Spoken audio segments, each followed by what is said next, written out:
Bismillahirrahmanirrahim. Assalamualaikum warahmatullahi wabarakatuh. Alhamdulillahirabbil alamin. Wa bihi nasta'in ala umurid dunya waddin. Wassalatu wassalamu ala asyrafil anbiya'i wal mursalin nabiyyina Muhammad wa ala alihi wa sahbihi ajma'in. Wa man ihtada bihudah wattaba'a atharahu ila yaumiddin. Amma ba'd.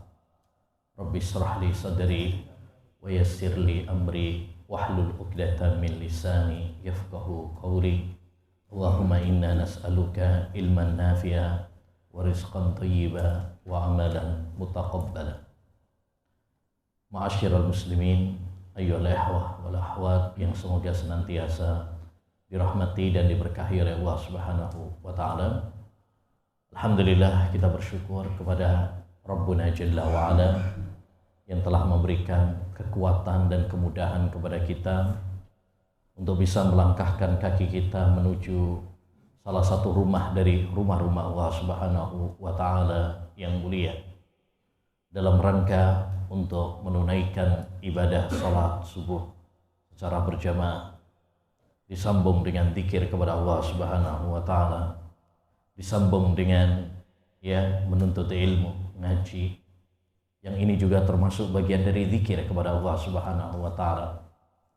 Mudah-mudahan kita semuanya masuk dalam bagian hadis Nabi Muhammad sallallahu alaihi wasallam, man shallal ghadata fi jamaah thumma jalasa yadhkuruha hatta tatlu asy-syams thumma shalla rak'atain illa kana lahu ajrun ka ajri hajjatin wa umrah tammah.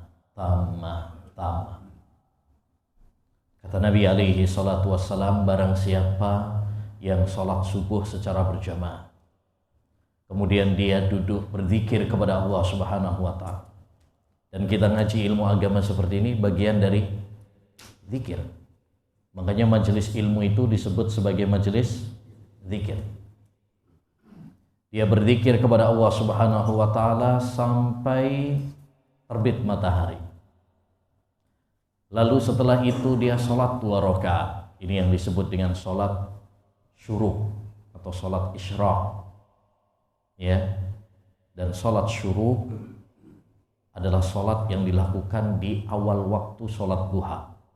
Oleh karenanya sholat syuruk itu termasuk sholat duha. Dia termasuk sholat duha tapi di awal waktu. Siapa yang kemudian setelah itu sholat 2 rakaat, maka dia akan mendapatkan pahala seperti pahala haji dan umrah. Sempurna, sempurna, dan sempurna. Ma'asyiral muslimin, rahimani wa rahimakumullah. Kita penting untuk terus mencharge iman kita, menyuburkan hati kita dengan ilmu Al-Quran dan Sunnah. Karena dengan ilmu kita akan bisa tahu mana rute yang mengantarkan kita menuju surga Allah Subhanahu wa ta'ala. Oleh karenanya, menuntut ilmu adalah jalan pintas yang mengantarkan kita menuju surga. Man salaka tariqan yaltamisu fihi ilman sahhalallahu lahu bihi tariqan ilal jannah. Siapa yang menempuh perjalanan dalam rangka menuntut ilmu, maka Allah akan mudahkan baginya jalan menuju surga. Nabi juga bersabda, ghanimatu majalisidz dzikri al-jannah. Keuntungan majelis-majelis zikir, majelis-majelis ilmu adalah menggapai surga. Maka kita bersyukur kepada Allah Subhanahu wa taala dimudahkan untuk hadir dalam majelis ilmu seperti ini. Mudah-mudahan ini bisa menambah ilmu yang bermanfaat bagi kita, menambah iman kita, menambah ketakwaan kita kepada Allah Subhanahu wa ta'ala. Ma'asyiral muslimin wal muslimat yang semoga senantiasa dirahmati oleh Allah Subhanahu wa ta'ala. Tujuan inti kita ngaji ilmu agama itu adalah 2 hal. Yang pertama, untuk meraih al-yakin, meraih keyakinan untuk mengikis penyakit syubhat, kerancuan-kerancuan yang ada di dalam hati manusia. Karena ini penyakit, fi qulubihim maradun fazadahumullahu maradun. Di dalam hati mereka, yaitu orang-orang munafik, terdapat penyakit. Ini penyakit syubhat. Ya, dan obat dari penyakit syubhat adalah al-yakin, keyakinan. Maka kita perlu ngaji ilmu agama supaya kita bisa menangkis ya berbagai syubhat, kerancuan-kerancuan, terutama pada zaman kita sekarang. Begitu banyak syubhat-syubhat, kerancuan-kerancuan pemikiran. Ya. Sungguh benar perkataan para ulama, al-qulubu dhaifah wasyubahu khattafah. Hati itu lemah, sedangkan syubhat kencang menerpa. Yang kedua, tujuan dari menuntut ilmu adalah meraih ketakwaan, meraih rasa takut kepada Allah Subhanahu wa taala. Ini untuk mengikis penyakit syahwat. Ya, penyakit syahwat, karena sumber penyakit itu dua, syubhat dan syahwat. Syubhat ditangkis dengan al-yakin, keyakinan, ya, dengan ilmu. Dan syahwat ditangkis dengan ya khasyah, rasa takut kepada Allah Subhanahu wa taala. Makanya ketika kita ngaji ilmu agama, maka hendaknya bagi kita untuk semakin takut kepada Allah Subhanahu wa taala. Ya, karena ilmu yang sesungguhnya adalah ilmu yang menumbuhkan rasa takut kepada Allah Subhanahu wa taala. Terutama pada zaman kita juga, di mana godaan-godaan untuk melakukan maksiat begitu gencar. Kata Imam Ahmad, al-ilmu khasyatullah. Ilmu yang sesungguhnya itu adalah rasa takut kepada Allah Subhanahu wa taala. Baik, ma'asyiral muslimin rahimani wa rahimakumullah. Dalam rangka untuk memperkokoh keimanan kita, akidah kita, maka perlu bagi kita untuk mempelajari landasan-landasan, pondasi-pondasi. Karena sebuah bangunan apabila tidak dikuatkan pondasinya, maka dia akan rapuh, hancur, roboh. Kita bangun rumah kalau landasannya, pondasinya nggak kuat, hancur. Begitu pula agama kita, kalau kita tidak memperkokohnya di atas pondasi-pondasi yang kuat, maka dia akan rapuh. Disinilah pentingnya bagi kita untuk memperkokoh landasan-landasan agama kita.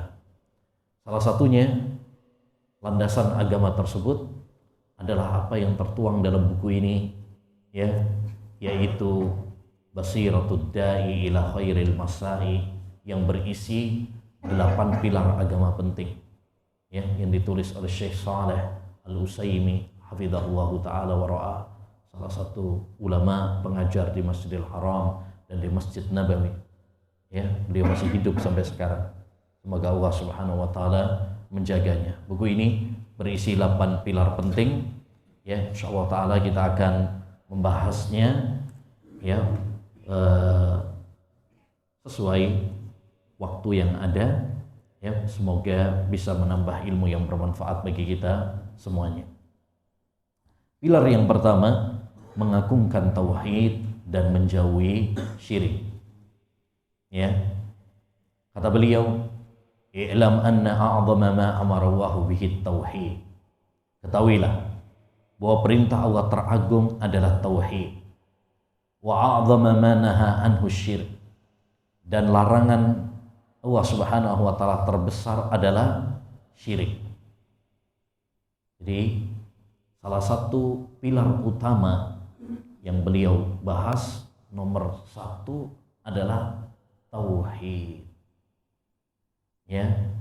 Dan mengingatkan kepada kita dari lawan tauhid, yaitu syirik kepada Allah Subhanahu wa taala. Allah berfirman dalam Al-Qur'an, wa'budullaha wa la tusyriku bihi syai'a. Beribadalah kalian hanya kepada Allah saja. Ini tauhid. Wala tusyriku bihi syai'a. Janganlah kalian berbuat syirik kepada Allah Subhanahu wa taala, menyekutukan Allah Subhanahu wa taala dengan siapapun, dengan apapun selain Allah Subhanahu wa taala. Baik itu malaikat, baik itu jin, baik itu wali, kuburan, pohon, dan lain sebagainya. Ya. Jadi ini pilar penting yang pertama yang harus kita tanamkan dalam diri kita. Karena seperti kata penulis, ini tauhid ini adalah perintah Allah yang paling utama. Makanya perintah dalam Al-Qur'an yang pertama kali adalah tauhid. Larangan Allah yang pertama kali dalam Al-Qur'an adalah syirik kepada Allah Subhanahu wa ta'ala. Apa itu tauhid? Tauhid adalah mengesahkan Allah Subhanahu wa ta'ala dalam hal-hal yang khusus bagi Allah Subhanahu wa ta'ala. Mengesahkan Allah Subhanahu wa ta'ala dalam hal-hal yang khusus bagi Allah Subhanahu wa ta'ala. Apa yang dimaksud dalam hal-hal yang khusus bagi Allah Subhanahu wa ta'ala? Penelitian ya para ulama terhadap dalil-dalil Quran dan hadis menunjukkan bahwa kita harus mengesahkan Allah Subhanahu wa ta'ala itu dalam 3 hal. Yang pertama yang biasa disebut dengan tauhid rububiyah, yaitu mengesahkan Allah Subhanahu wa ta'ala dalam perbuatan-perbuatan Allah Subhanahu wa ta'ala. Kita meyakini bahwa hanya Allah satu-satunya yang menciptakan, hanya Allah Subhanahu wa ta'ala satu-satunya yang memberi rizki, yang mengatur alam, tidak ada yang lain. Ya. Yang kedua adalah mengesahkan Allah Subhanahu wa ta'ala dalam uluhiyah, dalam ibadah, yaitu ya meyakini bahwa hanya Allah Subhanahu wa ta'ala satu-satunya yang berhak diibadahi oleh hamba. Hamba tidak berdoa kecuali hanya kepada Allah. Hamba tidak bertawakal kecuali hanya kepada Allah. Hamba tidak menyembelih kecuali hanya untuk Allah Subhanahu wa ta'ala. Iyyaka na'budu wa iyyaka nasta'in. Hanya kepada Engkau ya Allah kami beribadah, dan hanya kepada Engkau kami minta pertolongan. Dan yang ketiga ya tauhid, yaitu mengesahkan Allah Subhanahu wa ta'ala dalam nama dan sifat-sifatnya.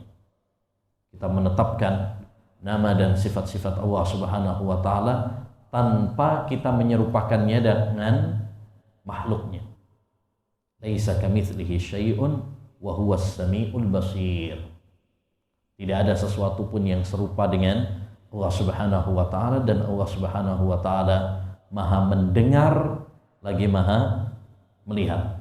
Berarti Allah mendengar, Allah juga melihat, walaupun pendengaran dan penglihatan Allah tidak sama dengan makhluk. Ini harus kita tetapkan ya. Ini yang disebut dengan tauhid, yaitu mengesahkan Allah Subhanahu wa ta'ala dalam hal-hal yang khusus bagi Allah Subhanahu wa ta'ala. Bahkan tauhid, kata beliau tadi, wat tauhidu huwa awwalu wajibin 'alal 'abd. Tauhid itu adalah kewajiban yang pertama bagi seorang hamba. Wa yubda'u bihi qabla ghairihi minal ma'murat hatta shalat. Dan dia didahulukan ya ketimbang perintah-perintah yang lain, bahkan sholat sekalipun. Oleh karenanya ketika Nabi SAW mengutus sahabat Mu'adz bin Jabal untuk berdakwah ke negeri Yaman, beliau berpesan, "Falyakun awwala ma tad'uuhum ilaih syahadatu an la ilaha illallah." Hendaknya yang kamu sampaikan kepada mereka pertama kali adalah tentang tauhid, tentang la ilaha illallah. Baru kemudian setelah itu masalah sholat, ya, tentang masalah zakat. Makanya dakwah para nabi, dakwah para rasul, mulai dari Nabi Nuh hingga Nabi Muhammad SAW, mereka memprioritaskan tauhid. Walaqad ba'asna fi kulli ummatin rasula an i'budu Allaha wajtanibut taghut. Sungguh kami telah mengutus pada setiap umat seorang rasul untuk menyerukan kepada umatnya, beribadahlah kalian kepada Allah saja dan tinggalkanlah tauhid. Kemudian perlu diketahui ketika kita atau ketika para rasul mengingatkan kita untuk beribadah hanya kepada Allah, tidak sempurna tauhid ini kecuali kalau kita meninggalkan lawannya, yaitu syirik. Ya, maka Allah tidak memerintahkan kita hanya beribadah kepada Allah saja, tapi juga mengingatkan kepada kita agar meninggalkan syirik. Ya, makanya kata beliau, wa yajibu 'alal 'abdil khaufu minasy-syirk. Seorang hamba harus takut dari syirik. Ya, karena ini dosa besar paling besar. Itu syirik kepada Allah. Apa itu syirik? Syirik adalah ketika kita menjadikan tandingan bagi Allah Subhanahu wa taala. Baik dalam rububiyah, baik dalam uluhiyah, baik dalam asma wa sifat. Tadi sudah kita sampaikan, kita harus mengesahkan Allah dalam 3 hal. Dalam perbuatan-perbuatan Allah, dalam perbuatan-perbuatan hamba kepada Allah, dan dalam nama dan sifat-sifat Allah Subhanahu wa taala. Maka kita tidak boleh menyekutukan, menduakan. Ya, pertama dalam rububiyah. Kita nggak boleh misalkan meyakini ada pencipta selain Allah.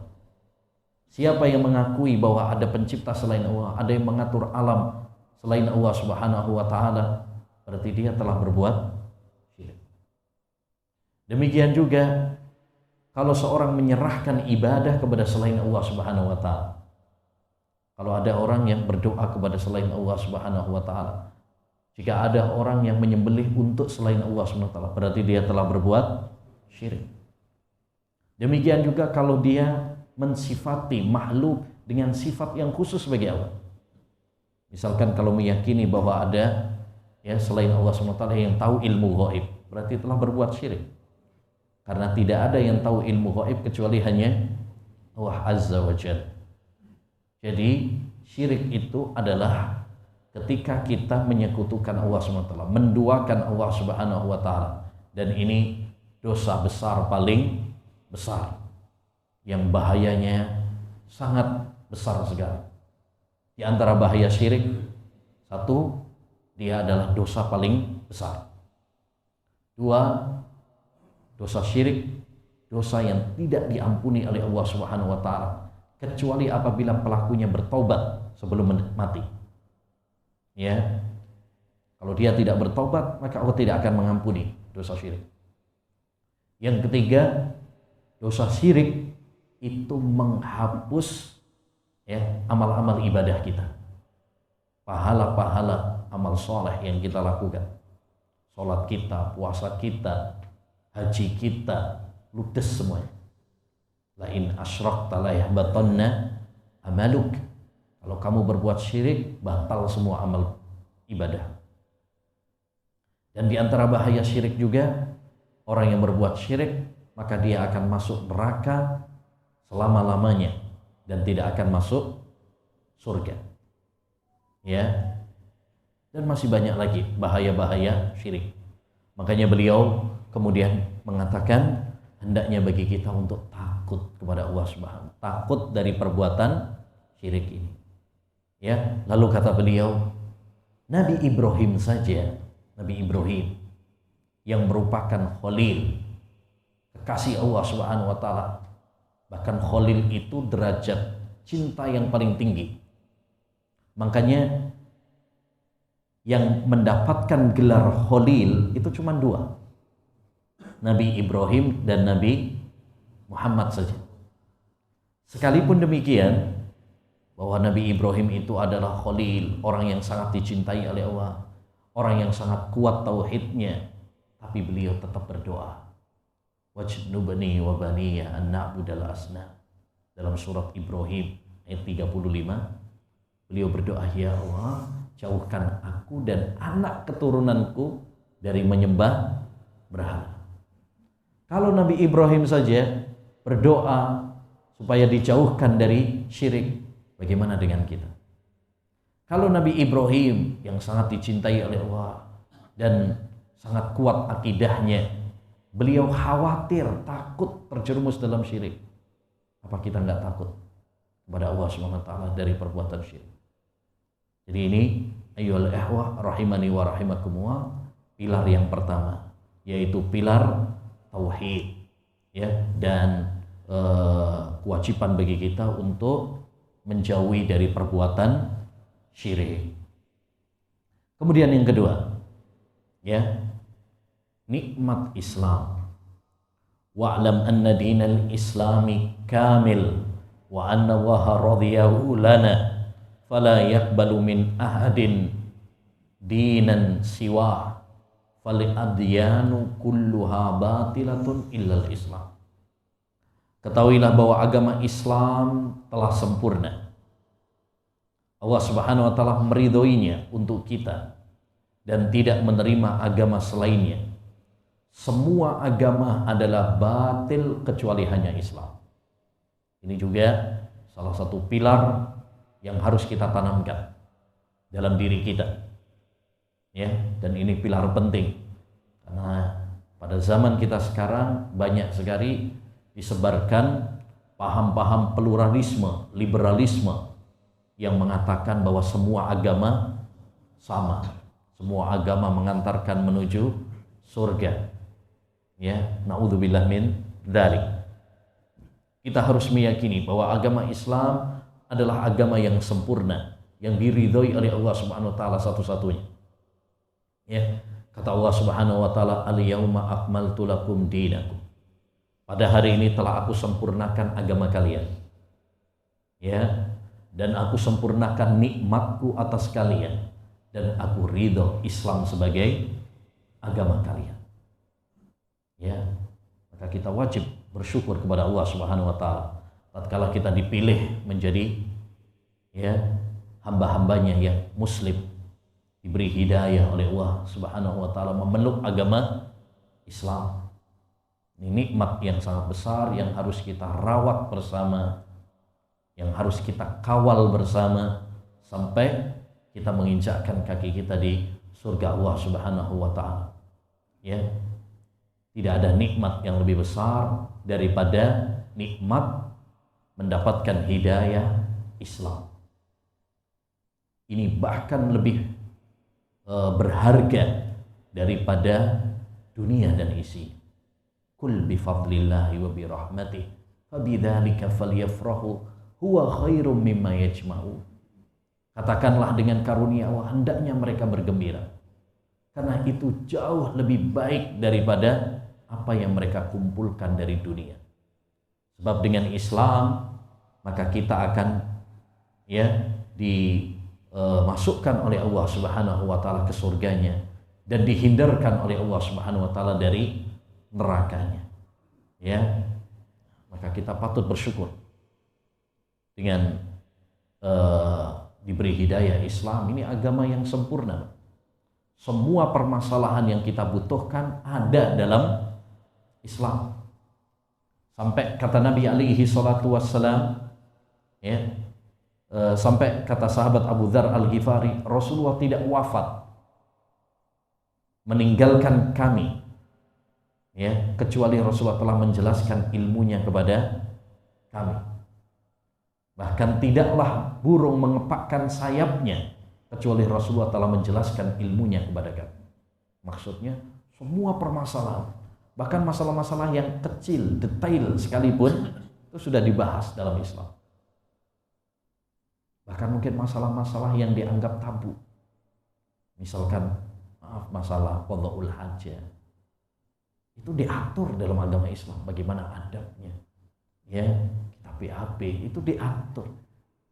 Kalau masalah qadha'ul hajah saja diatur, bagaimana dengan masalah-masalah yang lainnya? Baik. Demikian juga kata beliau, Allah Subhanahu wa taala meridhoi Islam kepada kita, ya, dan tidak menerima agama selain agama Islam. Sebagaimana dalam surat Ali Imran ayat 85, kata Allah Subhanahu wa taala, "Wa may yabtaghi ghairal islami dinan fala yuqbala min wa huwa fil akhirati minal khasirin."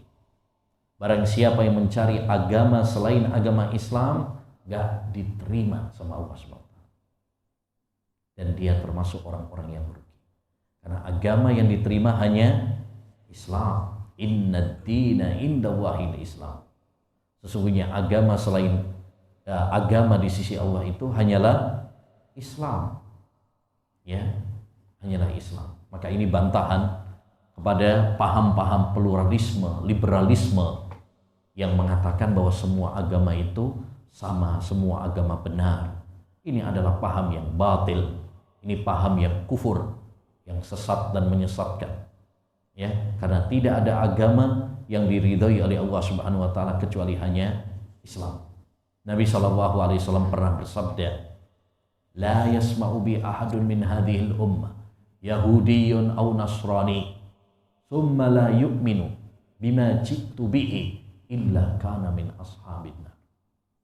Demi zat yang jiwaku berada di tangannya, tidaklah seorang pun dari kalangan umat ini yang mendengar tentang ajaran yang aku bawa, yaitu Islam, baik dia Yahudi ataupun Nasrani, ya, lalu dia tidak menerima agama yang aku bawa ini, kecuali dia termasuk penduduk neraka. Hadis riwayat Bukhari Muslim. Jadi kalau ada orang Yahudi atau orang Nasrani, ya, mendengar tentang Islam, tapi kemudian dia tidak menerimanya, kecuali dia termasuk ahli neraka. Ini menunjukkan bahwasanya hanya Islam yang diridhai oleh Allah Subhanahu wa taala, yaitu Islam yang dibawa oleh Nabi kita Muhammad sallallahu alaihi wasallam.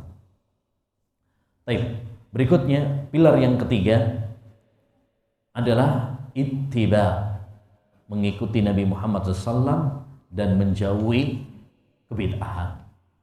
Ya, menjauhi kebid'ahan. Kata beliau, wa'lam annahu yajibu 'alal 'abdi tajridul mutaba'ah lin Nabi sallallahu fil i'tiqadat wal aqwali wal a'mal.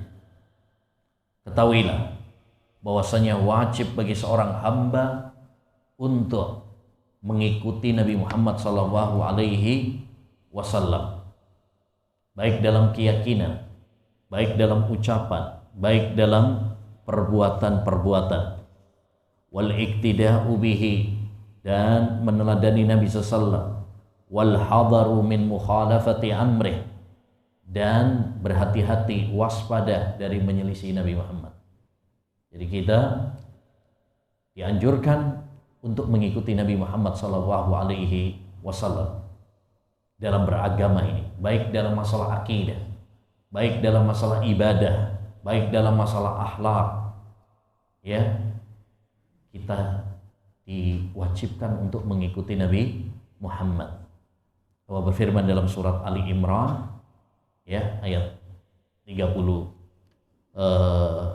30, "Qul in kuntum tuhibbunallaha fattabi'uni yuhibbukum." Katakanlah, jika kalian betul-betul cinta kepada Allah Subhanahu wa taala, ikutilah aku. Ikutilah aku, yaitu Nabi Muhammad sallallahu alaihi wasallam. Jadi kalau kita mengaku cinta kepada Allah, kalau kita mengaku cinta kepada Nabi, buktikan dengan cara apa? Mengikuti Nabi Muhammad sallallahu alaihi wasallam. Ya, karena cinta itu pembuktian, bukan cuma sekedar pengakuan. Kalau cuma sekedar pengakuan, banyak Pak yang ngaku. Gampang, ngaku-ngaku itu gampang. Tapi yang paling penting adalah pembuktian. Ya, demikian juga Allah Subhanahu wa taala mengancam kita dari menyelisihi Nabi Muhammad. Sebagaimana dalam surat An-Nur ayat 63. "Falyahdharil ladzina yukhalifuna an amrih an tusibahum fitnah aw yusibahum adzabun alim." Hendaknya takut kepada Allah Subhanahu wa taala orang-orang yang menyelisihi Nabi Muhammad. Takut kalau tertimpa kepada mereka, ya, musibah atau azab yang besar, azab yang pedih. Karena wajib bagi kita ayyuhal ikhwah, jika kita menginginkan keselamatan di dunia dan di akhirat, mengikuti Nabi Muhammad. Berpegang teguh dengan Quran, berpegang teguh dengan sunnah. Kalau kita ingin selamat, kuncinya itu. Makanya Nabi mengatakan, ya, kullu ummati yadkhulunal jannah illa man aba. Semua umatku ini masuk surga kecuali yang nggak mau masuk surga. Siapa yang nggak mau masuk surga? Orang yang nggak mau taat sama Nabi. Siapa yang taat kepada Nabi, maka dia akan masuk surga. Siapa yang tidak taat kepada Nabi, maka dia masuk neraka. Kemudian beliau mengingatkan kepada kita dari perbuatan bid'ah, karena ini lawannya. Ketika kita diwajibkan untuk mengikuti Nabi, ini namanya ittiba, maka kita harus menghindari dan mewaspadai dari perbuatan bid'ah. Apa itu bid'ah?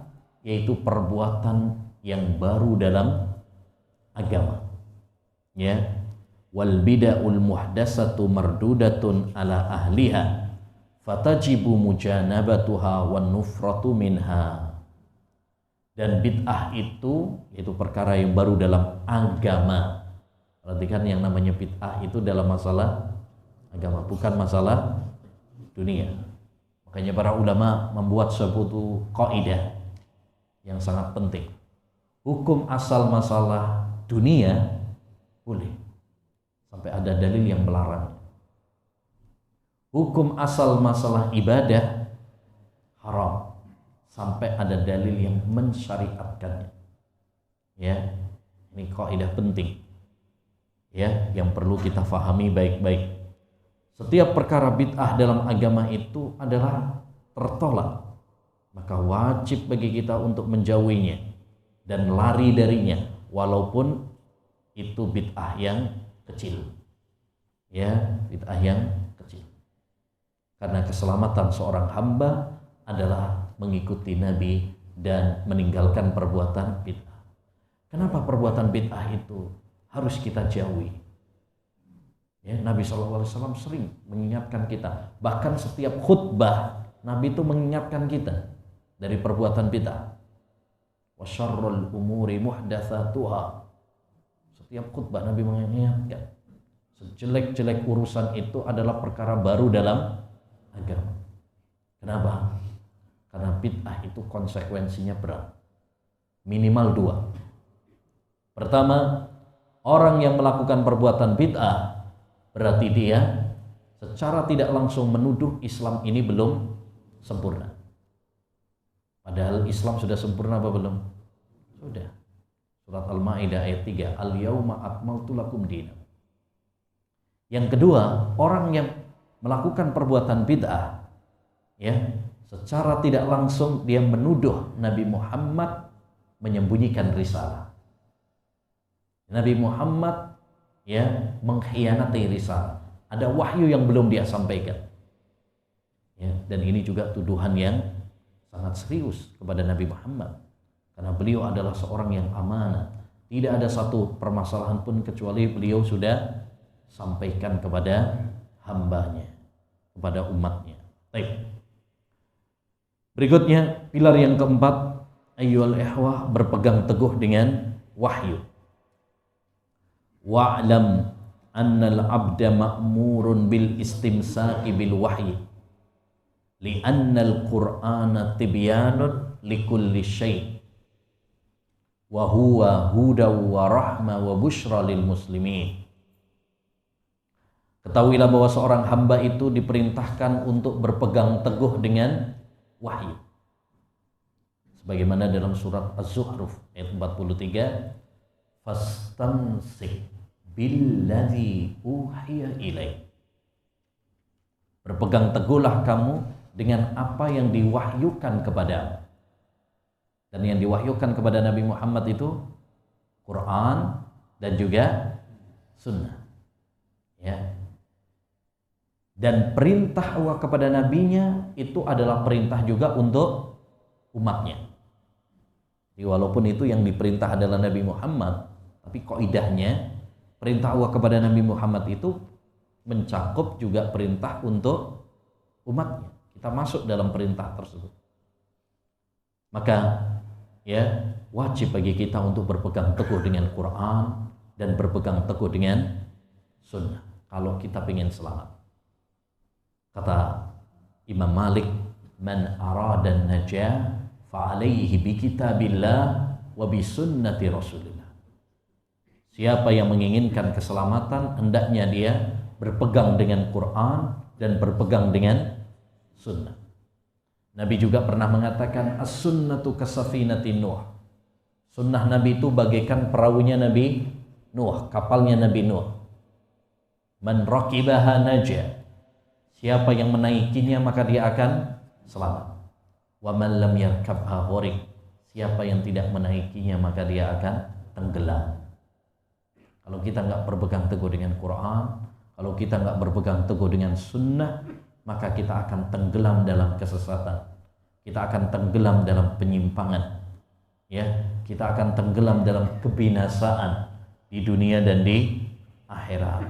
Ya, Rasulullah telah meninggalkan kepada kita ya Quran dan sunnah dan menjanjikan kepada kita, kalau kita berpegang dengan dua hal itu, yaitu Quran dan sunnah, maka kita tidak akan tersesat selama-lamanya. Beliau bersabda, taraktu fikum amrayn lan tadillu in i'tasamtum bihima kitaballahi wa sunnah. Aku tinggalkan kepada kalian dua hal. Jika kalian berpegang teguh dengannya, maka kalian tidak akan tersesat. Apa itu? Ya, Al-Quran dan sunnah. Ya, maka ini ayyuhal ikhwah penting sekali. Pegang erat-erat Quran dan hadis, karena ini yang bikin kita selamat dari fitnah-fitnah, badai fitnah, gelombang-gelombang fitnah yang menghantam. Ya, dan tentu tidak mungkin kita bisa berpegang teguh dengan Quran dan hadis ini kecuali kalau kita mempelajarinya. Bukan berarti dipegangin terus Qurannya atau ya, yang dimaksud adalah yaitu dengan kita apa? Mempelajarinya, kemudian kita mengamalkannya dalam kehidupan kita, lalu istiqamah ya di atasnya. Ini yang dimaksud. Makanya Nabi SAW dalam wasiat perpisahannya ketika menjelaskan bahwa nanti akan banyak perpecahan, perselisihan, beliau berpesan, fa'alaikum bisunnati wa sunnatil khulafa'ir rasyidin adzu 'alaiha bin nawajid. Pegang erat-erat sunnahku dan sunnah para khulafa'ur rasyidin. Gigitlah dengan gigi geraham. Gigi geraham itu gigi belakang yang kalau orang gigit pakai gigi geraham itu artinya apa? Kuat. Berbeda kalau gigitnya pakai gigi depan. Ya, ditarik dikit, copot. Begitu juga kita. Ketika kita berpegang teguh dengan Quran dan hadis harus kuat. Nggak boleh cengeng, nggak boleh lemah. Ya, tapi harus dengan kuat, kokoh, tegar. Ya, walaupun mungkin banyak orang yang memusuhi, banyak orang yang menghina, mencemooh, ya, dibilangin radikal, aneh, nyeleneh, ya, aliran baru, Wahabi, ya, atau macam-macam gitu ya. Maka kita harus apa? Kuat. Nabi bersabda, al-mutamassiku bisunnati yawma idzin kal-qabidi 'alal jamar. Orang yang berpegang teguh dengan sunnahku di saat kerusakan itu seperti orang yang memegang bara api. Yakni harus sabar, harus kuat. Ya. Nah, berikutnya ayyuhal ikhwah, pilar yang kelima, memuliakan ilmu dan ulama. Ya, memuliakan ilmu dan ulama. Wa'lam anna fadlal ilmi wa ahlihi adzim. Ketahuilah bahwasanya keutamaan ilmu dan ulama itu sangat agung sekali. Yang dimaksud dengan ilmu di sini adalah ilmu agama, ilmu Al-Quran dan Sunnah. Jadi ilmu yang dipuji dalam Al-Quran dan Sunnah itu ilmu agama, bukan ilmu-ilmu dunia, tapi ilmu agama. Dan keutamaan ilmu sangat banyak sekali. Sampai-sampai Al-Imam Ibnul Qayyim dalam kitabnya Miftah Darus Sa'adah itu menyebutkan lebih dari 200 keutamaan ilmu. Ya, menunjukkan betapa mulianya ilmu. Sampai-sampai binatang saja bisa mulia kalau dia ilmu.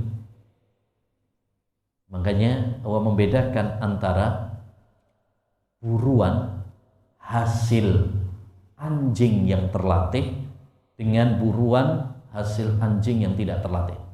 Yang terlatih berarti dia punya ilmu. Hasil buruannya halal. Ya. Adapun anjing yang tidak terlatih, hasil buruannya haram. Ya. Kalau Allah SWT membedakan antara binatang yang berilmu sama yang tidak berilmu, bagaimana dengan manusia? Ya, bagaimana dengan manusia? Maka ilmu ayyuhal ikhwah sangat penting sekali. Oleh karenanya hendaknya bagi kita untuk semangat dalam menuntut ilmu ini. Nabi bersabda, ihris ala ma yanfa'uka wasta'in billah wala ta'jiz. 3 kunci untuk mendapatkan ilmu yang disebutkan dalam hadis ini. 1, ihris, semangat. Maka kita harus semangat. Ilmu tidak didapatkan dengan malas-malasan, harus dengan semangat. Yang kedua, wasta'in billah, mintalah pertolongan kepada Allah. Doa. Ya, merengek kepada Allah, mohon kepada Allah. Nabi bersabda, salullaha ilman nafi'ah wa ta'awwadhu billah min ilmin la yanfa'. Mintalah kalian kepada Allah ilmu yang bermanfaat dan berlindunglah kalian kepada Allah dari ilmu yang tidak bermanfaat. Jangan minta hanya dunia saja. Kita ini sering doanya cuma minta dunia, minta rezeki, minta anak, minta kesehatan. Ya boleh juga, bagus juga, tapi jangan lupa untuk minta akhirat. Ya, justru itu yang paling penting. Yang ketiga, wala ta'jiz. Kamu jangan lemah, jangan menyerah. Ini penting juga, terutama bagi kita yang sudah mendapatkan hidayah sunnah. Ya, jangan menyerah. Maksudnya banyak orang itu semangatnya di awal. Ya, pas pertama kali dapat hidayah sunnah, masya Allah semangat. Ya, ada kajian dimanapun, ya datang semangat 45, insya Allah. Nah, begitu sebulan, setahun, nah ini sudah mulai apa? Ya, foto berubah, ya nggak pernah kelihatan, sibuk dengan dunia dan lain sebagainya. Nah, makanya hendaknya bagi kita untuk terus bersemangat. Ya, dalam menuntut ilmu tidak boleh menyerah, tidak boleh gugur di tengah jalan, harus istiqomah sampai mati. Karena finish ibadah itu adalah kematian. Dan menuntut ilmu termasuk ibadah. Dalam surat Al-Hijr ayat 99 Allah mengatakan wa'bud rabbaka hatta ya'tiyakal yaqin. Beribadahlah kepada Rabbmu sampai maut menjemputmu. Kematian menjemputmu. Baik. Kemudian beliau mengatakan wa annahu yu'khadu an ahlihi. Ya. Tapi ilmu itu diambil dari ahlinya. Ya, wa man laisu min ahli fala yu'khadu minhum. Adapun yang bukan ahlinya, jangan kamu mengambil ilmu dari mereka. Artinya menuntut ilmu itu bagus, tapi kita harus mengambil ilmu itu dari orang yang berilmu. Maka ini penting ya bagi kita agar berhati-hati dalam menimba ilmu. Jangan asal-asal, yang penting ngaji. Akhirnya menimba ilmunya dari sembarangan orang. Nah, ini nggak boleh juga. Kita harus berhati-hati. Karena sekarang ini banyak sekali orang-orang yang berlagak ustadz padahal sebenarnya nggak punya ilmu, ya, nggak punya ilmu. Makanya seorang tabi'in, Imam Ibnu Sirin, bagaimana dalam Muqaddimah Sahih Muslim, Beliau pernah berpesan kepada kita, inna hadzal ilma din, fanzuru amman ta'khuduna din. Ya, ilmu ini bagian dari agama. Maka lihatlah dari siapa kalian menimba ilmu agama. Ya. Jangan nanti menimba ilmu, gurunya siapa? Gurunya Mbah Google, Syekh YouTube. Ya. Nggak jelas. Ya, apakah dia ahlus sunnah atau tidak? Ya, sehingga dia mengambil dari ustadz-ustadz syubhat. Ntar saya saring, ya, nggak taunya saringannya bolong, syubhatnya yang masuk. Nah, makanya kita harus apa? Ya, harus selektif. Para ulama dulu ketika mau belajar itu selektif. Mereka lihat dulu bagaimana akidahnya. Mereka lihat dulu bagaimana sholatnya. Mereka lihat dulu bagaimana akhlaknya. Ya, terutama pada zaman kita sekarang ya. Orang sulit bedakan mana yang benar-benar ustadz, mana yang enggak. Ya, karena di Indonesia ini semuanya dikasih kebebasan berbicara. Pelawak pun bisa jadi ustadz ya. Ya, artis pun bisa jadi ustadz. Ya. Apalagi kalau pulang haji atau umroh, pakai jubah, peci putih, ya, suruh mimpin doa, wah udah dianggap ustadz, kiai udah, ya, kiai haji malah. Nah, makanya kita harus apa? Harus hati-hati dalam menimba ilmu agama ini. Baik. Berikutnya, pilar yang keenam, menjaga persatuan dan mewaspadai perpecahan. Wa'lam anna Allaha amara bilusumil jama'ah wa naha anit tafarruq.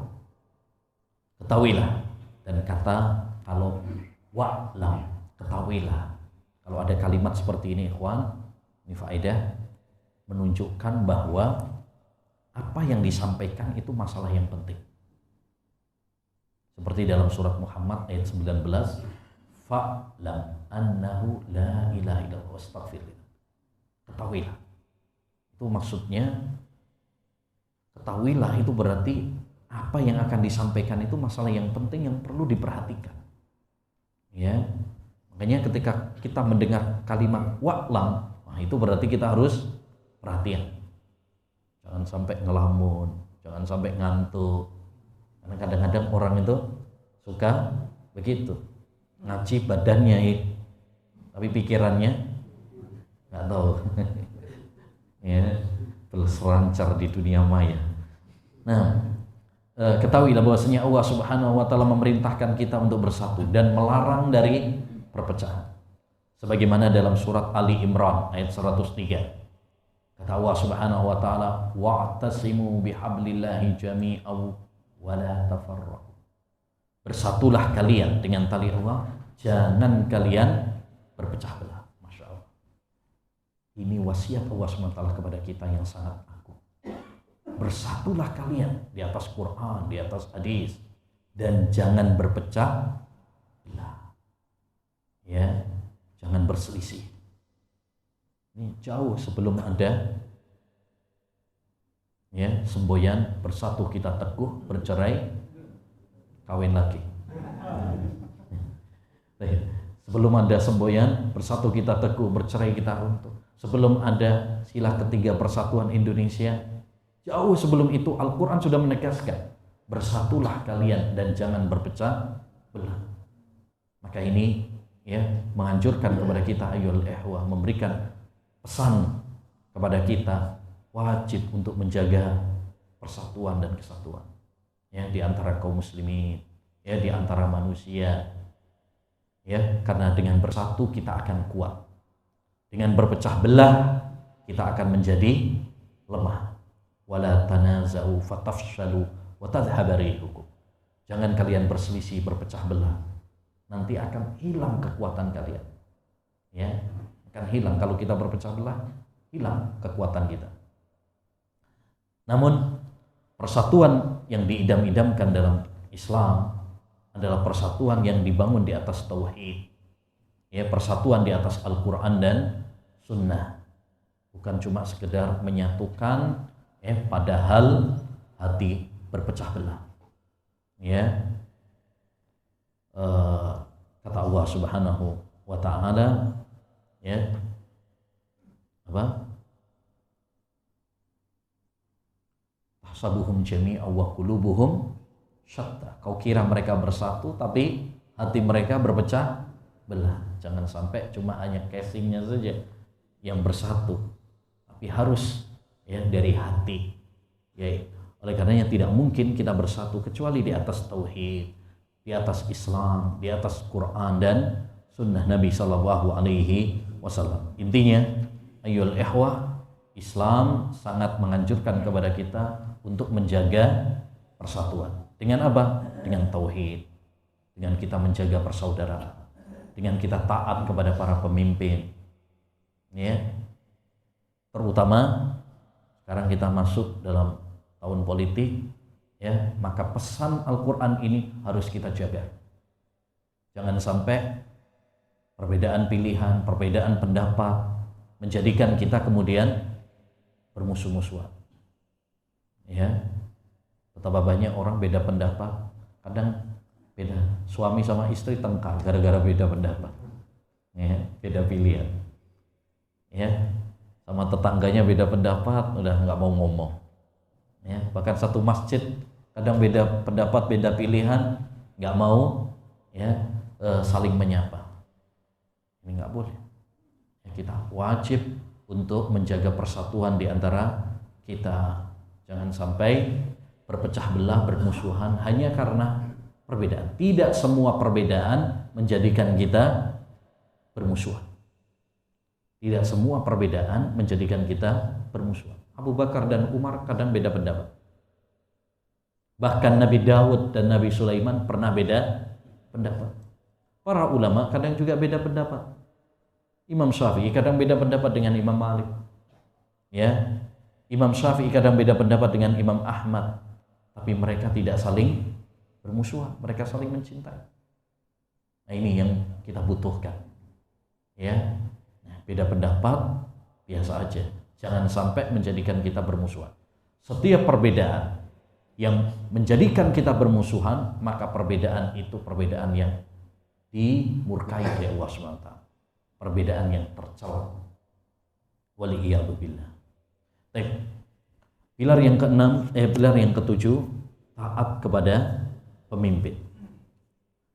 Wa'lam anna minal wajibi syar'an ta'atu ulil amr.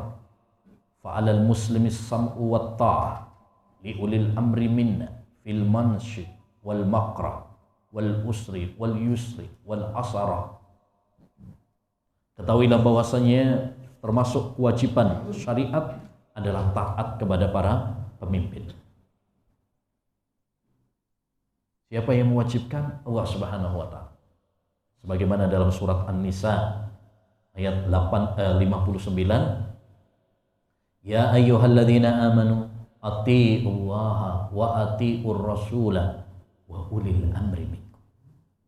Wahai orang-orang yang beriman. Dan ayat kalau dimulai dengan panggilan wahai orang-orang yang beriman, maka itu ayat yang sangat penting untuk diperhatikan, karena itu merupakan konsekuensi keimanan.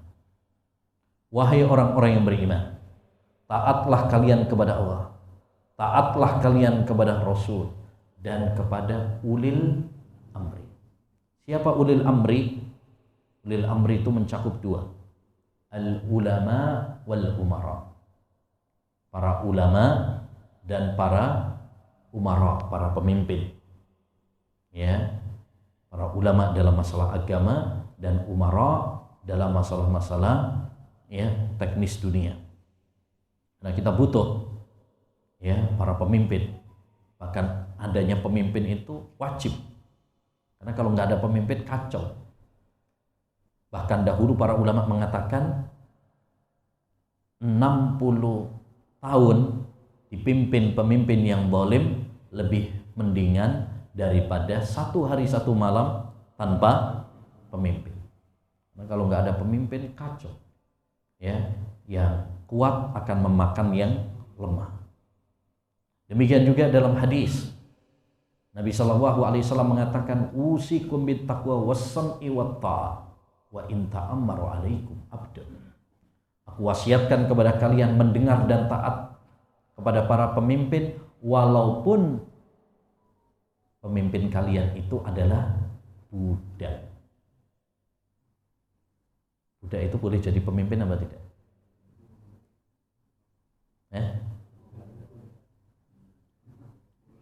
Boleh apa tidak? Nggak boleh. Budak itu nggak masuk dalam kriteria. Dalam Islam itu pemimpin itu ada kriterianya. Muslim, ya, laki-laki, berakal, ya, kemudian sehat, maksudnya tidak cacat gitu ya, tidak cacat. Itu ada kriteria-kriterianya yang disebutkan oleh para ulama. Amanah, adil, berilmu. Disebutkan oleh Al-Mawardi dalam bukunya Al-Ahkamus Sultaniyah, politik syar'i. Jadi politik syar'i itu ada ya, politik itu dibahas dalam Islam, tapi politik yang syar'i. Makanya penting bagi kita tahu kriteria-kriteria pemimpin dalam Islam, itu penting ya. Nah, nggak ada satupun yang menyebutkan budak, itu nggak ada, karena budak nggak boleh jadi pemimpin. Tapi dalam hadis ini Nabi mengatakan, aku wasiatkan kepada kalian mendengar dan taat walaupun yang mimpin kalian adalah budak. Wah, maksudnya walaupun yang jadi pemimpin itu sebenarnya nggak memiliki kriteria. Ya, betul. Kita kalau sebelum ada pemimpin tentu yang kita harapkan yang memiliki kriteria. Ya, Muslim, dia laki-laki, sehat, ya, kemudian memiliki kecerdasan, keberanian, ya, dan lain sebagainya. Tapi kalau takdir berkata lain, ya, mengatakan yang jadi adalah misalkan bukan laki-laki tapi perempuan. Yang jadi ternyata misalkan bukan yang sehat tapi yang cacat. Kan Indonesia punya sejarah juga, pernah dipimpin perempuan, pernah dipimpin cacat, ya kan? Padahal itu nggak memenuhi syarat sebenarnya, kriteria enggak. Termasuk di sini juga, yaitu budak. Jadi walaupun yang memimpin kalian itu sebenarnya orang yang nggak masuk kriteria, tapi kalau itu takdirnya, wajib bagi kalian untuk mendengar dan taat. Kenapa? Demi menjaga stabilitas keamanan negara. Ini tujuannya. Karena tujuan inti adanya kepemimpinan itu adalah menjaga stabilitas keamanan negara. Itu tujuan intinya. Karena dengan adanya stabilitas keamanan negara, kita bisa beribadah dengan tenang. Kita diciptakan oleh Allah di dunia ini untuk ibadah. Tapi kita nggak mungkin bisa beribadah dengan tenang kalau nggak aman. Kita bisa sholat dengan tenang sekarang, kita bisa ikut kajian ya dengan tenang sekarang ini karena aman. Coba kalau kayak di Palestina, dibom, diserang, mana bisa kita ya bisa duduk-duduk ngumpul dengan tenang seperti ini. Oleh karena ya, ayyuhal ikhwah rahimani wa rahimakumullah, Islam sangat menekankan kepada kita masalah kepemimpinan ini, yaitu kita harus taat selama perintah pemimpin bukan dalam hal yang maksiat. Kalau dalam maksiat nggak boleh ditaati. La ta'ata li makhluk fi maksiatil khaliq. Tidak ada ketaatan kepada makhluk dalam hal maksiat kepada Allah Subhanahu wa taala. Ya. Makanya perintah pemimpin itu terbagi menjadi 3. 1, perintah pemimpin yang sesuai dengan perintah Allah dan Rasulnya. Kalau pemimpin nyuruh kita sholat, wajib ditaati? Wajib. Pemimpinnya nggak nyuruh aja kita harus sholat kok. Apalagi kalau pemimpinnya nyuruh. Kayak kadang-kadang ada kan misalkan edaran dari bupati atau wali kota ya, bahwa pegawainya harus sholat misalkan gitu ya. Itu wajib ditaati. Itu nggak disuruh sama atasannya saja. wajib. Apalagi kalau atasannya nyuruh, double itu berarti. Ya, nah perintahnya semakin kuat. Yang kedua, perintah pemimpin yang bertentangan dengan syariat. Kalau ada pemimpin misalkan nyuruh kepada para wanita copot jilbab, ya, maka tidak boleh ditaati. Kalau ada pemimpin nyuruh minum khamr misalnya, ya nggak boleh untuk ditaati. Karena ketaatan itu dalam hal yang baik. Adapun maksiat tidak boleh. Sebab kita lebih taat sama Allah daripada taat kepada siapapun. Yang ketiga, ya, pemimpin memerintahkan suatu hal yang tidak ada perintahnya dalam syariat, tapi juga nggak ada larangannya. Contoh, rambu-rambu lalu lintas. Ada nggak perintahnya dalam Quran dan hadis rambu lalu lintas itu? Nggak ada. Ya, sama Nabi aja belum ada lampu merah, lampu hijau, ya kan? Tapi apakah itu suatu maksiatan? Ya, mana dalil yang melarangnya juga? Nggak ada juga. Maka dalam hal ini wajib ditaati apa tidak? Wajib, wajib. Maka nggak boleh, ya, nerobos lampu merah misalkan. Alasannya, oh ini di zaman Nabi nggak ada, bid'ah ini, gitu kan? Ya, nggak boleh.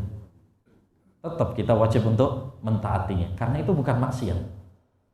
Termasuk juga yaitu peraturan pemerintah dalam masalah pernikahan. Di Indonesia kalau nikah harus dicatat di KUA. Di zaman Nabi nggak ada pencatatan, ya. Tapi juga nggak ada larangannya. Ya, nggak ada larangan. Utang aja suruh mencatat, apalagi pernikahan. Ya, artinya nggak ada perintahnya, tapi juga nggak ada larangannya. Berarti wajib ditaati. Maka nggak boleh nikah siri. Walaupun mungkin sah, ya, terpenuhi syaratnya, ada wali, ada saksi, ada mahar. Ya, tapi kalau tidak dicatat di KUA itu nggak boleh karena melanggar undang-undang. Melanggar undang-undang yang bukan maksiat wajib ditaati. Demikian juga yang lainnya. Demikian juga kata beliau, waqad umirna bis-sabri ala ma yukrah. Kita diperintahkan untuk sabar. Nah ini, kita diperintahkan untuk sabar. Man kariha min amiri syai'an falyasbir. Siapa yang mendapati ada hal yang tidak berkenan di dalam hati terhadap pemimpinnya, hendaknya dia sabar. Mungkin ada kebijakan-kebijakan pemimpin yang, ya, tidak sesuai dengan hati nurani kita. Islam menganjurkan kita untuk sabar.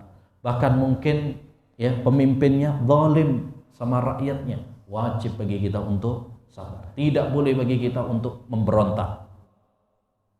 Kenapa? Karena sejarah membuktikan, ya, bahwa tidak ada pemberontakan kecuali menghasilkan kerusakan yang lebih besar. Banyak nyawa yang hilang, ya, banyak harta, banyak ya, hal yang hilang, keamanan. Oleh karenanya Islam melarang kita pemberontakan, kudeta, ya, dan lain sebagainya. Mendingan kita sabar, ya, dipimpin pemimpin yang zalim daripada mengkudeta yang itu menimbulkan kerusakan yang lebih besar, ya.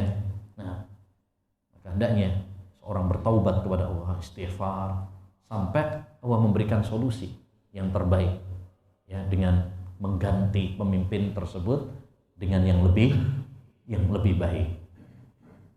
Karena pemimpin itu lahir dari rakyat. Artinya kualitas pemimpin tergantung kualitas rakyat. Kata para ulama, kama takunu yuwalla alaikum.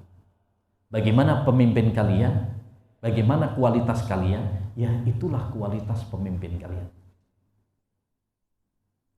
Artinya kalau rakyatnya baik, insya Allah nanti akan diberikan pemimpin yang baik.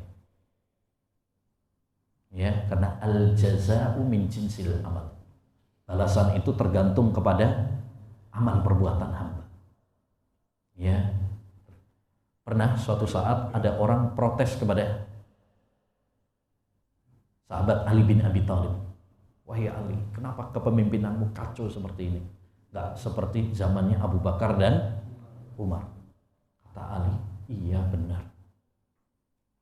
Ya, lebih kacau daripada Abu Bakar dan Umar. Tapi tahu kenapa? Kata beliau, karena rakyatnya Abu Bakar dan Umar orang-orangnya seperti saya. Sedangkan rakyat saya orang-orangnya seperti kamu. Orang-orangnya seperti kamu. Baik. Demikian juga ayyul ihwa, beliau mengatakan di akhir, nuhina an sabbil umara wa aibihim. Kita dilarang mencela para pemimpin. Ya. Menghina para pemimpin, menjelek-jelekkan para pemimpin, melaknat para pemimpin, enggak boleh. As-sultanu dzillullahi fil ardh. Siap para pemimpin itu naungan Allah di muka bumi. Siapa yang memuliakan para pemimpin, Allah akan memuliakan dia. Siapa yang merendahkan para pemimpin, maka Allah akan merendahkan dia. Jadi nggak boleh kita menghina para pemimpin. Dalam Islam, jangankan menghina pemimpin, bahkan jangankan menghina manusia, menghina hewan aja itu nggak boleh dalam Islam. Apa dalilnya?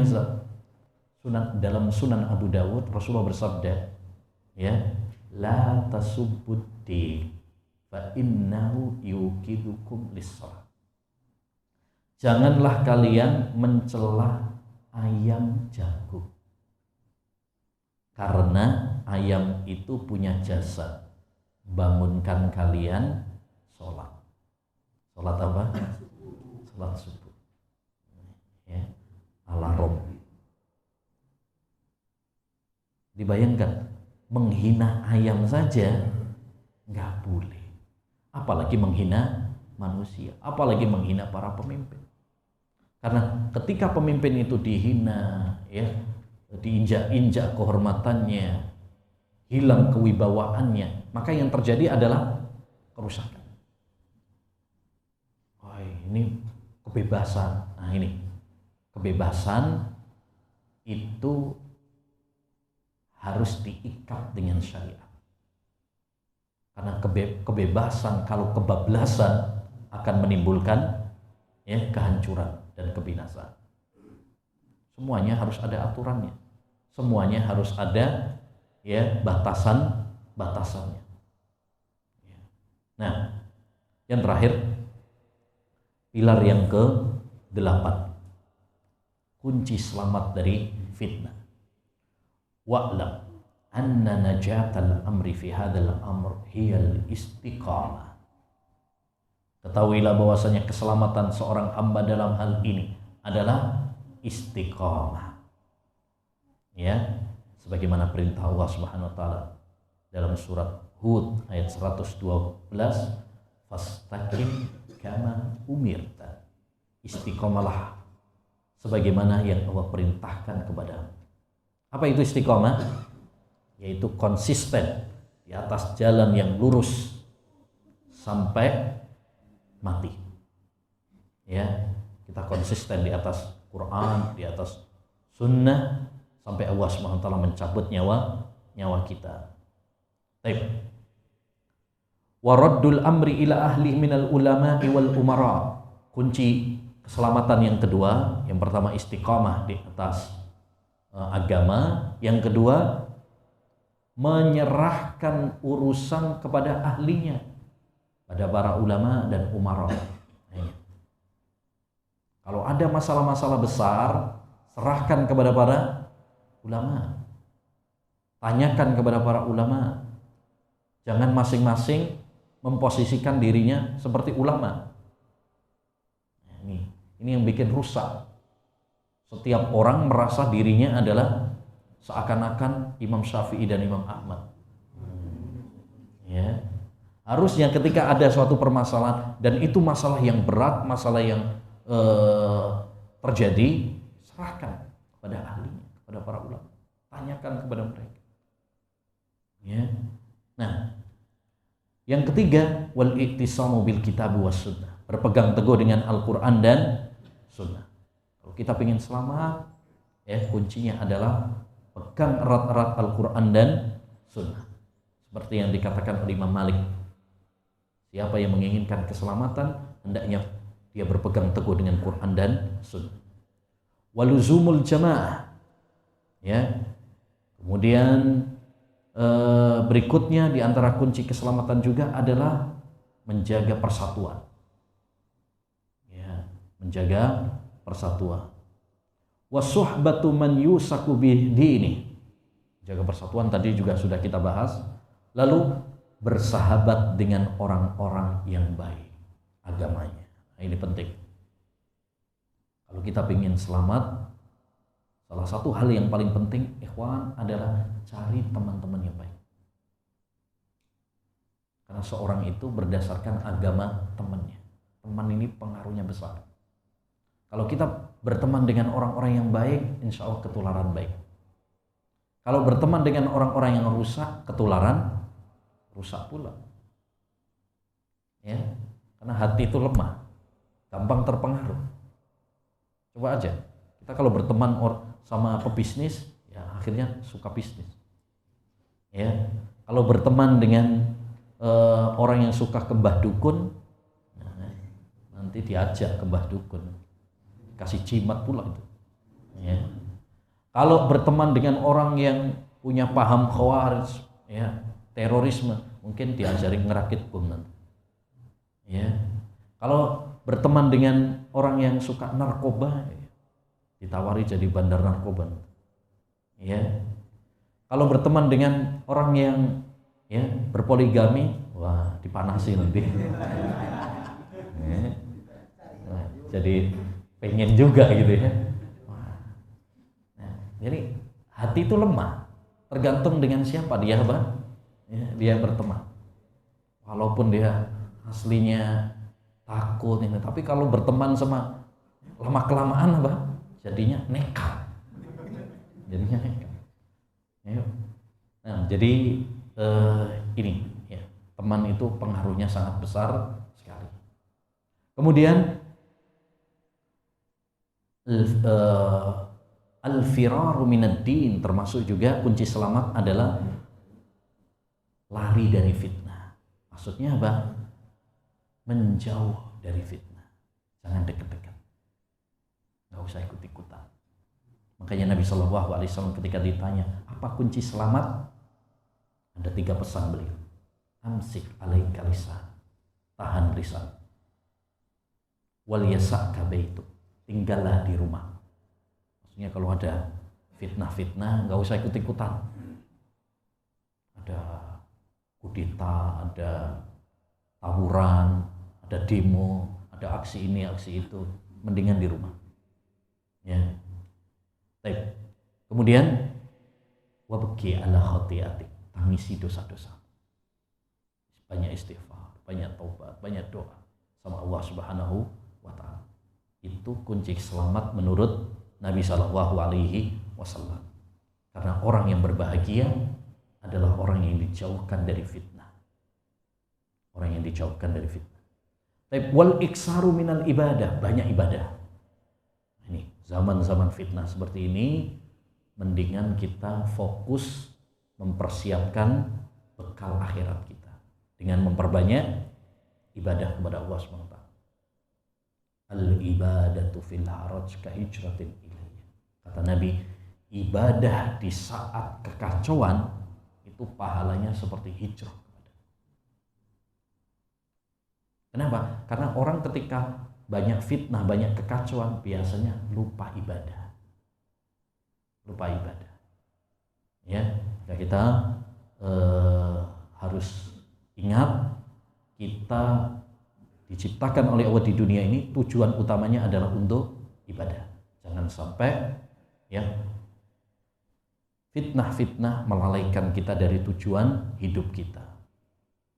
Demikian juga di antara kunci selamat adalah menegakkan amar ma'ruf nahi munkar. Ya, dan di antara kunci selamat juga adalah ya menghidupkan ilmu dan menyebarkan ilmu. Makanya kita harus tadi semangat untuk menyebarkan ilmu, semangat ngaji ilmu agama, karena ini yang bisa membentengi kita dari fitnah-fitnah.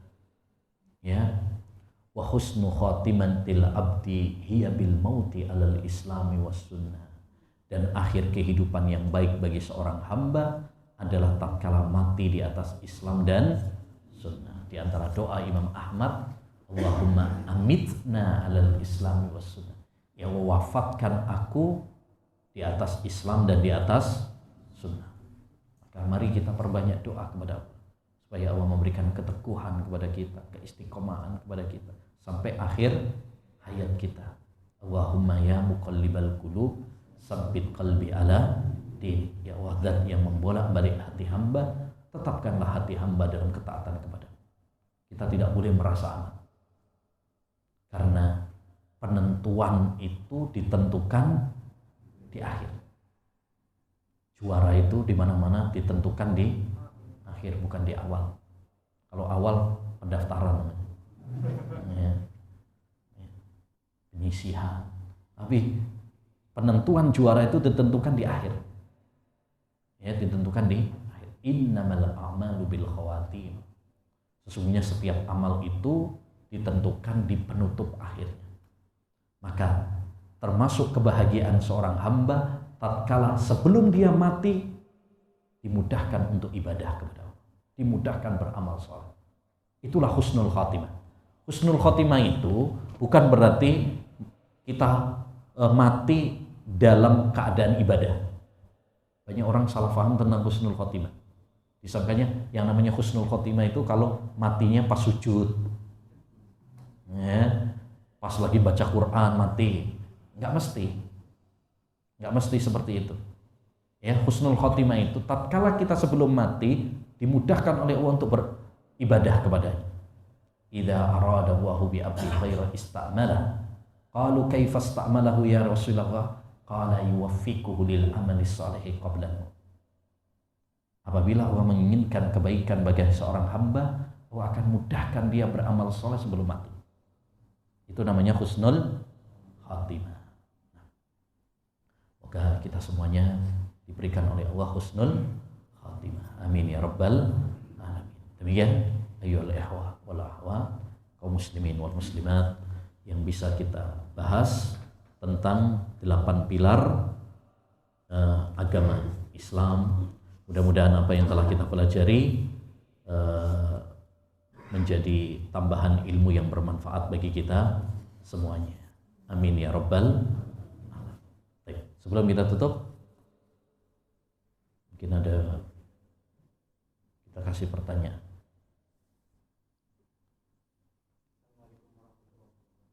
Waalaikumsalam.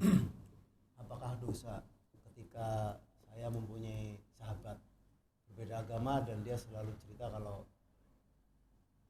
semua agama itu sama, dan saya mendengar dan bahwa tahu kalau itu tidak boleh. Saya tidak memberikan jawaban ke beliau kalau itu tidak boleh karena saya takut berantem dan ada masalah dengan sahabat saya. Yang kedua, apakah ada perbedaan beramal dan amalan? Itu aja Ustaz. Nah, syukran. Pertama, tadi pengaruh teman itu apa? Besar. Maka jangan deket-deket sama yang non muslim. Akhirnya dapat syubhat kayak tadi. Ya, dapat syubhat kayak tadi. Makanya almar'u ala dini khalil. Ya. Karena kita harus selektif dalam berteman. Teman itu ada 3. Ada teman seperti makanan yang kita butuhkan. Ini teman-teman yang soleh. Ada teman seperti racun yang bisa merusak akidah kita, merusak hati kita. Tinggalkan. Ada teman seperti obat yang kita butuhkan saat butuh aja. Kayak obat itu kan pas sakit aja kita minum. Nah, jadi kalau Anda berteman sama non muslim itu karena memang ada mungkin pekerjaan dan sebagainya, maka cukupkan sesuai kebutuhan. ya. Tapi jangan sampai kemudian diskusi agama, curhat, nanti khawatirnya kita yang kena syubhat. Kecuali kalau kita punya ilmu, kita bisa mendakwahi, nah itu beda lagi. Jadi kalau misalkan kita punya teman non muslim, dia bilang semua agama harus disampaikan, ya, disampaikan tentang kebenaran Islam, ya. Kasih aja buku misalkan, ya. Bagi saya yang benar adalah, ya, dan semua penganut agama, ayyuhal ikhwah, nggak mungkin, ya, mengatakan sebenarnya, ya, mengatakan bahwa semua agama sama itu sebenarnya bohong sebenarnya.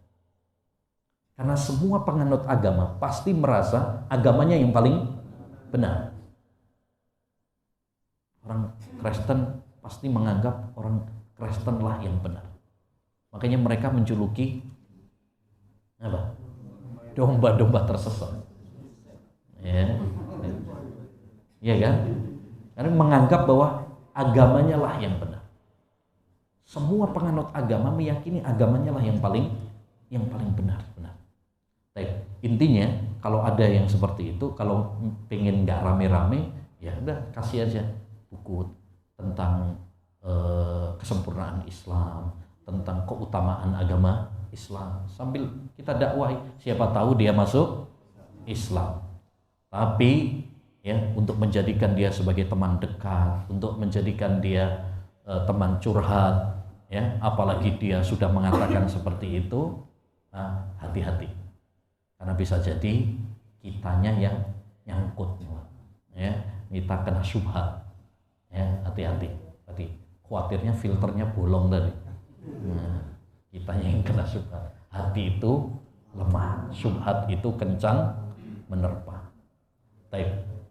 Ada pun yang kedua apa tadi? Beramal sama amalan. Beramal itu perbuatan. Kalau amalan itu adalah yang diamalkan. Ini masalah bahasa ya. Kayak ujian pasti bahasa. Iya. Misalkan kita sholat, berarti perbuatannya itu mengamalkan. Nah, sholatnya itu namanya amalan. Iya. Ini sudah jelas sebenarnya. Ini filsafat ini kayaknya. Sesuatu yang jelas tidak boleh ditanya. Makanya sholat baik. Kan ada perbuatan-perbuatan yang tidak baik, yaitu namanya amal. Jadi amal itu yang dikerjakan, tapi beramal itu perbuatannya. Ya. Nah, kayak dalam bahasa Arab juga ada wudhu dan ada wadhu. Kalau wudhu itu perbuatannya, ya. Tapi kalau wadhu itu airnya yang dipakai untuk wudhu, ya. Nah, itu bahasa lah, ya, bahasa. Jangan nanti tambah bingung.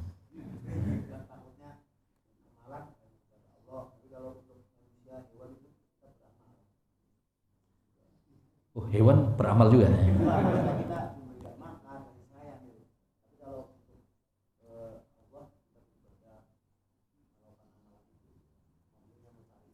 Ya, ibadah juga salah satunya adalah amal. Ya.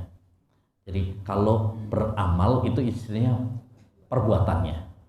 Tapi kalau amalan, ya, itu yang dikerjakan, ya, yang dikerjakan. Barakallahu fiik. Sekarang saya nanya, Fadhal, ini buat hadiah untuk, karena sudah nanya.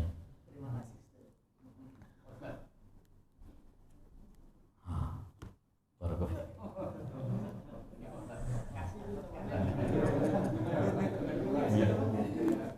Kayak Habibah aja dicium gini.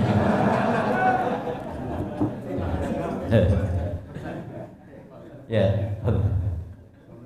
nah, salah. Kita kan banyak usaha nih.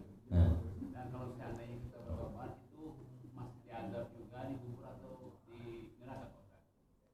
Kalau sudah bertobat, kalau kita sudah bertobat dengan taubat yang sesungguhnya, maka Allah Subhanahu wa taala berfirman, "Innallaha yaghfiru dzunuba jami'a." Allah itu mengampuni semua dosa bagi siapapun yang sudah bertobat. Bahkan dalam hadis, "At-taibu minadz dzambi kaman la dzanba lahu." Orang yang bertaubat dari suatu dosa seperti tidak memiliki dosa. Ya, tapi itu bagi yang bertobat dengan taubat yang nasuha, yang sesungguhnya. Apa taubat yang sesungguhnya itu? Yang satu syaratnya taubat yang sesungguhnya itu, satu, dia menyesali perbuatannya. Ya, bukan malah senang, bangga, tidak, menyesal. Yang kedua, dia bertekad untuk tidak mengulanginya. Bertekad untuk tidak mengulangi. Yang ketiga, dia mengiringnya dengan amal-amal soleh. Ya. Dan yang keempat, kalau itu berkaitan dengan dosa-dosa hamba, maksudnya hak-hak hamba, pernah nempeleng orang, pernah maling duitnya orang, nyopet misalnya, berarti dia harus minta maaf dan minta dihalalkan, ya, dikembalikan. Nah itu. Dan kita tidak tahu tobat kita diterima atau tidak. Maka jangan sampai setelah bertobat kemudian aman, udah beres, berarti udah nggak tahu juga kita diterima apa tidak. Tapi yang jelas bahwa telah berjanji bahwa siapapun yang betul-betul tulus dalam bertobat, Allah Subhanahu wa taala akan apa? Yang mengampuninya. Baik.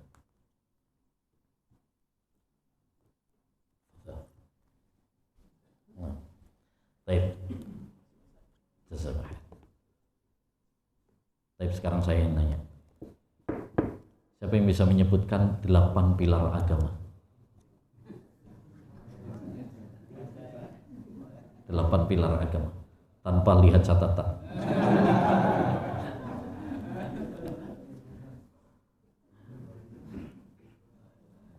Baik, kebanyakan ya 4 aja deh, 4. Nah, betul. Ya. Ittiba itu apa?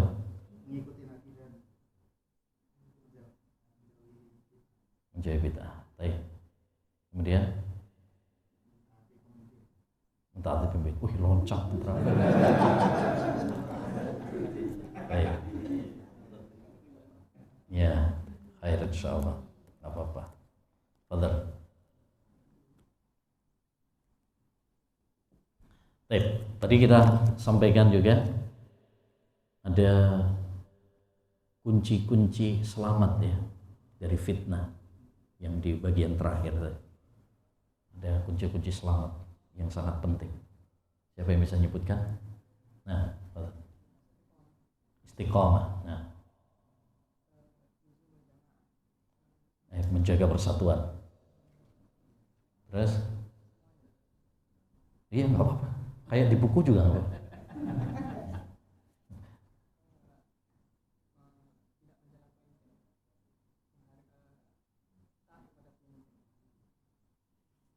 Nah, itu pilar agama ya, tapi nggak masuk di sini.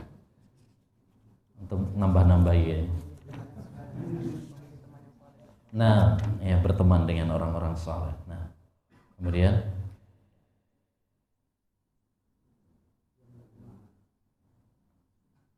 sudah, ya udah satu aja berarti kalau gitu.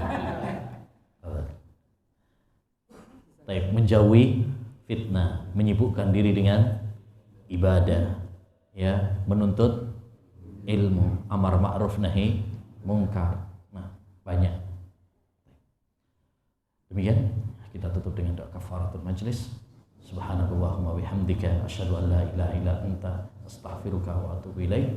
Assalamualaikum warahmatullahi wabarakatuh.